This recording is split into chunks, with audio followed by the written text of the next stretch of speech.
Assalamualaikum warahmatullahi wabarakatuh.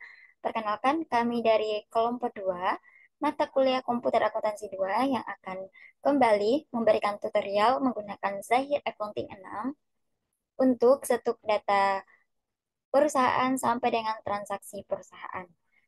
Nah, untuk pemateri pertama, saya serahkan ke teman saya untuk menjelaskan bagian setuk data perusahaan atau informasi perusahaan. Baik, pada kesempatan kali ini saya akan membuat tutorial cara membuat informasi perusahaan dan data akun. Baik, yang pertama-tama kita masuk ke aplikasi Zahir Accounting 6. Kemudian setelah itu akan tampil tampilan seperti ini. Kemudian kita klik data baru. Nah, setelah itu ada membuat data baru, yaitu ada nama perusahaan, di mana pada kali ini saya akan membuat PT Nur Fadila. Kemudian alamat perusahaan kita isi seperti berikut. Jalan Sultan Alauddin, Bumi Permata Hijau, kemudian Bumi 16. Nah, untuk kolom berikutnya yang di bawah kita isi kota Makassar. Nah, negara kita isi Indonesia. Kemudian untuk kota, kebetulan pada aplikasi Zahir Accounting 6 ini belum ada kota Makassar, yang masih menggunakan kota Ujung Pandang. Kemudian kita mengisi kode posnya, kemudian kita mengisi nomor telepon dan pajak, kemudian kita mengisi emailnya.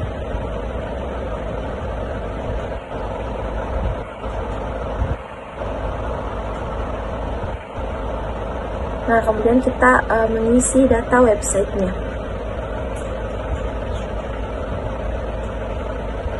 Nah, setelah itu kita klik lanjutkan.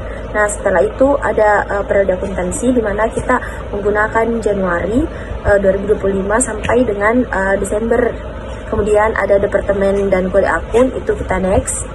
Nah, selanjutnya ini konfirmasi akhir dari data-data perusahaan. Nah, kita rekam. Setelah itu muncul jenis perusahaan, kita memilih perdagangan umum, terus kita klik lanjutkan. Kemudian kita pilih ya.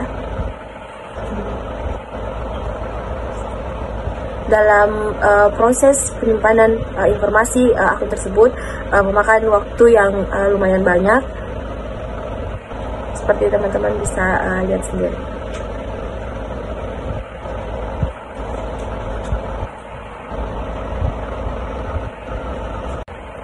Setelah penyimpanan mulai tersimpan, ada setup data, yaitu mata uangnya. Nah, kita rekam. Kemudian informasi akun dari Zahir Accounting 6 yang akan kita gunakan sudah selesai. Baik, saya Asma Husna akan melanjutkan untuk setuk data customer dan data vendor. Nah, yang pertama kita akan melakukan setuk data customer. Nah, awal-awal kita masuk ke modul data-data, lalu kita masuk ke data nama dan alamat, kemudian kita tambahkan baru di sini. Jika data vendor atau data customer yang kita masukkan itu belum ada, kita tambahkan baru di sini. Nah, karena yang akan kita masukkan itu adalah customer, maka tipenya yaitu customer. Kita ubah ID-nya menjadi customer 001. Kemudian nama perusahaannya yang pertama yaitu PT Amazon. Kontak personnya yaitu Krisna. Jabatannya sebagai direktur.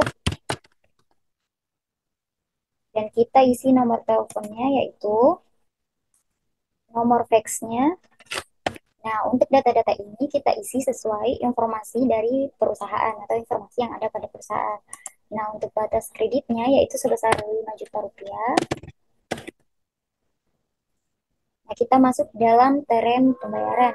Hari diskonnya karena termin pembayaran untuk customer ini yaitu 2/10 N/30, artinya hari diskonnya yaitu 15 hari. Hari jatuh temponya yaitu 30 hari, diskon awalnya yaitu 2% dan denda keterlambatan yaitu 2%. Nah, setelah semua diisi dan sudah dianggap benar, kita bisa langsung klik rekam.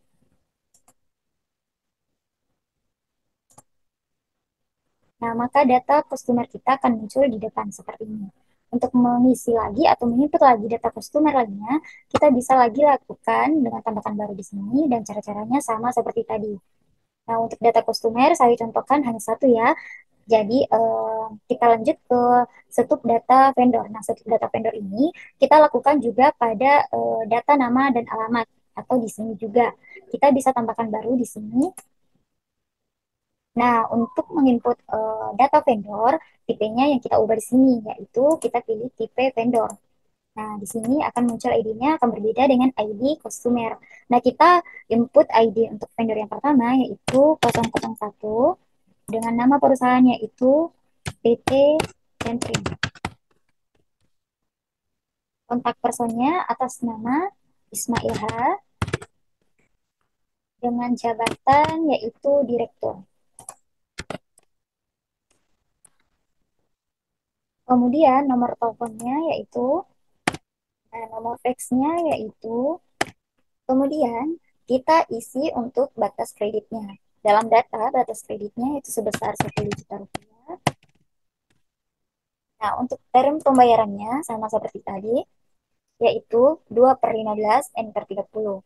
Jadi, hard diskonnya 15 hari, jatuh tempohnya 30 hari, diskon awal 2% dan denda keterlambatan 2%. Nah, untuk yang belum saya isi itu opsional ya, tergantung dari perusahaan masing-masing. Jadi, setelah semua diisi, kita bisa langsung klik rekam.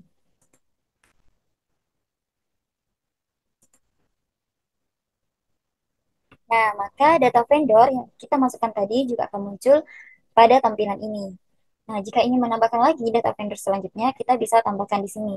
Jadi, data customer dan data vendor jika ingin ditambahkan, kita masuk pada data nama dan alamat. Saya Siti Aisyah akan menjelaskan terkait pengelompokan barang yang dimana pada perusahaan ini akan ada dua barang yang akan dikelompokkan. Yang pertama adalah barang komponen dan yang kedua adalah barang paket.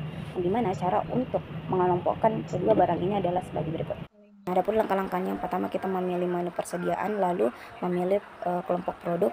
Nah, di kelompok barang ini kita memilih baru dan setelah itu kita memasukkan nama atau kelompok barangnya yaitu komponen. Setelah itu kita memilih semua sifat persediaannya seperti disimpan, dibeli, dijual. Lalu setelah itu kita menginput akun-akun atau daftar akun yang akan kita gunakan. Nah, seperti harga pokok komponen. Nah, jadi setelah akun-akun itu diinput, misal harga pokok penjualannya itu kita memilih harga pokok komputer komponen, untuk penjualannya kita memilih penjualan komputer komponen, dan untuk latar penjualannya kita memilih penjualan komputer komponen. Nah, setelah itu untuk persediaannya kita memilih persediaan komputer komponen. Setelah semua akun-akun itu telah kita pilih, maka selanjutnya kita hanya perlu merekam semua akun-akunnya. Yaitu adapun data kelompok barang yang kedua yaitu paket. Setelah itu kita memilih sifat persediaannya. Di sini sama ketika kita menginput komponen paket barang yang sebelumnya, itu tidak jauh berbeda, dan juga di sini kita hanya perlu juga menginput semua akun-akun yang akan kita gunakan, yang dimana akun-akunnya ini juga sama dengan pengelompokan barang sebelumnya itu yang komponen. Setelah memilih semua data-data atau daftar akun yang kita gunakan, maka selanjutnya kita hanya perlu merekam atau mensimpan data-data yang telah kita pilih tadi. Untuk selanjutnya kita beralih kepada transaksi yang pertama. Untuk transaksi yang pertama kita klik pembelian, kemudian kita klik baru. Nah, setelah itu kita klik OK. Nah, setelah itu kita klik nama vendor, kita pilih data Internusa, kemudian OK. Nah, setelah itu kita masukkan tanggal yang sesuai dengan transaksi tersebut, yaitu Januari pada tanggal 4, terus kita klik OK. Nah, setelah itu kita klik nama barang. Adapun nama barang yang pertama yaitu DX17F, kemudian yang diorder sebanyak 20 pieces, kemudian untuk harganya yaitu 500.000 dan totalnya yaitu 10 juta menggunakan pajak 10%. Nah, lakukan hal tersebut untuk bagian-bagian yang akan diorder selanjutnya. Kita beralih ke transaksi yang kedua. Adapun transaksi yang kedua kita klik pembelian, kemudian setelah kita klik pembelian kita klik pengiriman barang pembelian, kemudian kita klik baru. Nah, setelah kita klik baru, kita isi nama pemasoknya, dimana kita menggunakan PT Internusa tadi. Kemudian kita oke. Kemudian setelah itu kita mengisi tanggalnya. Adapun tanggal yang digunakan yaitu 10 Januari. Kita klik OK, kemudian kita masukkan kita klik nomor barang, kita pilih DX17F, kemudian yang diterima sebanyak 20 pieces dengan harga 500.000 dan total yaitu 10 juta. Nah, lakukan hal yang sama dengan bagian-bagian yang ada pada transaksi tersebut. Selanjutnya kita beralih kepada transaksi yang ketiga. Untuk transaksi yang ketiga, kita masuk di pembelian, kemudian setelah itu kita klik baru. Nah, setelah itu kita klik nama pemasok, dimana kita menggunakan nama pemasok yang baru, yaitu PT Flexi. Kemudian setelah itu kita masukkan nomor barangnya, kita klik, kemudian kita pilih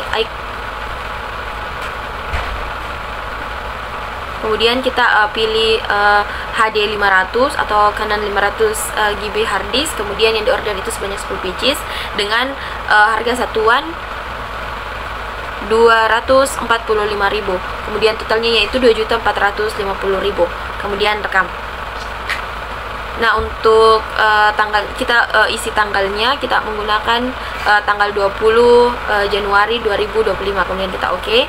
Kemudian kita klik rekam. Baik, saya akan melanjutkan untuk transaksi pada tanggal 21 Januari 2025. Nah, pada tanggal 21 Januari ini diterima pesanan yang dilakukan pada tanggal 20 Januari, yaitu harddisk dari PT Centrin sebanyak 9 unit dan 1 unit lainnya dikirim beberapa hari kemudian. Dalam surat perintah pengiriman, harga per harddisk tercantum sebesar Rp300.000.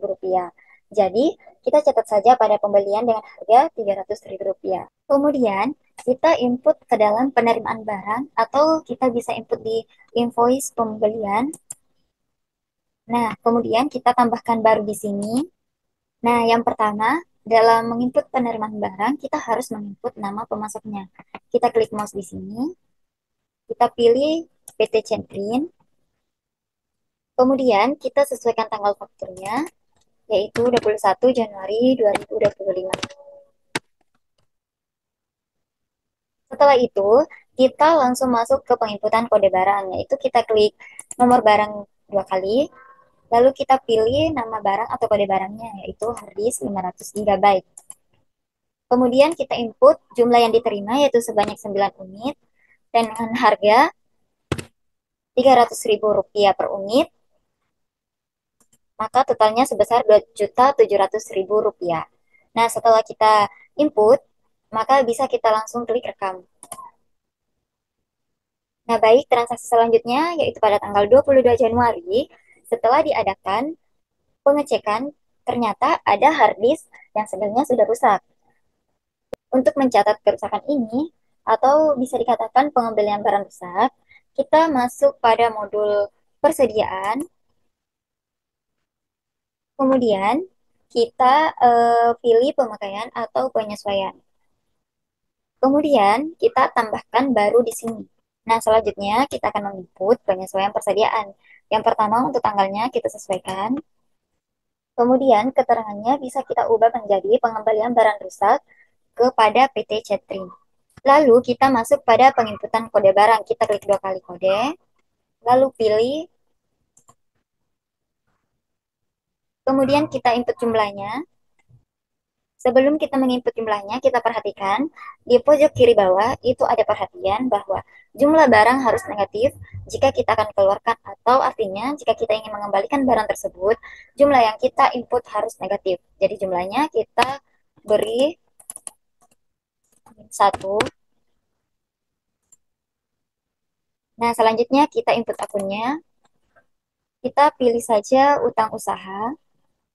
Kemudian setelah semua diisi dan sudah dianggap benar, kita bisa langsung klik rekam agar penginputan yang kita lakukan itu tersimpan oleh sistem. Nah, baik, itulah dari saya. Selanjutnya akan dijelaskan oleh teman kelompok saya.